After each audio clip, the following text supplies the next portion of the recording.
என்னப்பா சொல்ற? ஓஹோ, கருத்து கணிப்பை பார்த்து கோவம் வந்துடுச்சா உங்களுக்கு? நீ வேறடா, நம்ம தளபதி தான்டா ஜெயிப்பாரு. நம்ம தளபதி அமோக வெற்றிப்பா. நீ கோவப்படாதடா, கோவப்படாத. நம்ம தளபதி தான் ஜெயிப்பார். விசில ஊதிருக்கோம்ல, தெரு தெருவா ஊதிருக்கோம், தெரிஞ்சவங்க கிட்டலாம் ஊதிருக்கோம், எவ்வளோ பண்ணியிருக்கோம். தளபதி தான் ஜெயிப்பார். டோன்ட் வரி, அமோக வெற்றி நமது.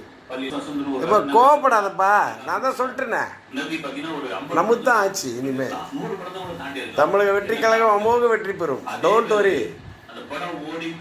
4ஆம் தேதி பார், கலக்க போறோம் பாரு. நம்ம 10 மணிக்கெல்லாம் சலாம், கோச்சிக்காது என்ன.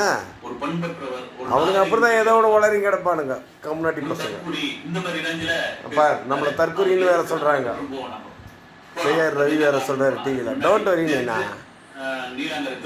நம்ம தான் ஜெயிப்போம், நம்ம தான் ஜெயிப்போம். உனக்கு என்ன அரிப்பு வேற வந்துச்சா? ஐயோ கோவம் வந்துச்சு. ஒரு கேள்வி கேட்டிருக்காரு. அவரே கூட ஒரு வீடியோ வெளியிட்டிருக்காரு.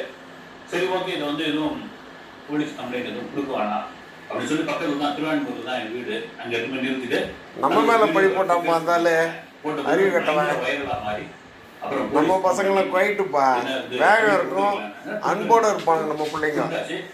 எவனும் பண்ணலை இந்த மாதிரி தப்ப. இவர் யார் வீட்டுக்கோ கேட்டாண்ட எடுத்து வண்டியை விட்டு வச்சான், வீட்டுக்காரன் அழிச்சிட்டு வச்சுட்டான். எங்க மேலே பழி போடுற ஜேம்ஸ் வசந்தன்.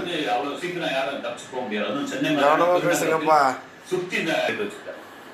நேரடியா அவர் சொல்லனாலும் மறைமுகமாக விஜய் ரசிகர்கள் தான் அதை பண்ணியிருப்பாங்களோ, விஜய் தொண்டர்கள் தான் பண்ணியிருப்பாங்களோ, விஜய் மீது ஒரு தீவிர அன்பு கொண்டவர்கள் யாராவது இந்த உலகத்துல எது நடந்தாலும் அதுக்கு நாங்க தான் காரணம் சொல்லியிருக்காரு. ஆனால் அதை செய்தது மிகப்பெரிய தவறு. ஒரு கல்லை தூக்கி அடிக்கிறது வன்முறைக்கான ஒரு விஷயம், மிகப்பெரிய வன்முறைக்கான விஷயம் கூட சொல்லலாம். ஒரு கல்லுதான் ஆரம்பிக்கிற பிரச்சனை தான் மிகப்பெரிய கலவரத்துல போய் முடியும். தெரியல, அவரை வந்து அவருடைய அரசியலை விமர்சனம் பண்ணுங்க, அவருடைய சினிமாவை வந்து டார கிழிச்சு தொங்க விடுங்க, முடிஞ்சா அவர் பர்சனல் லைஃப் கூட பேசுங்க, ரைட்டு. ஒரு கட்டத்துக்கு மேல ஒரு சேனல்ல பார்த்தா அவன் இவன்ற ஒரு வார்த்தையெல்லாம் போட்டு பேசிக்கிட்டு இருக்காரு. அவர் ஒரு விஷயம் சொல்றாரு, எனக்கு உண்மையிலே அது எனக்கு புரிப்படவே இல்லை. அது என்ன எதுக்கு சொல்றாருன்னு தெரியல. உங்க பதில் சொல்லும் என்று நான் நம்புகிறேன். அடுத்த வீடியோவில் சந்திக்கிறேன். நன்றி.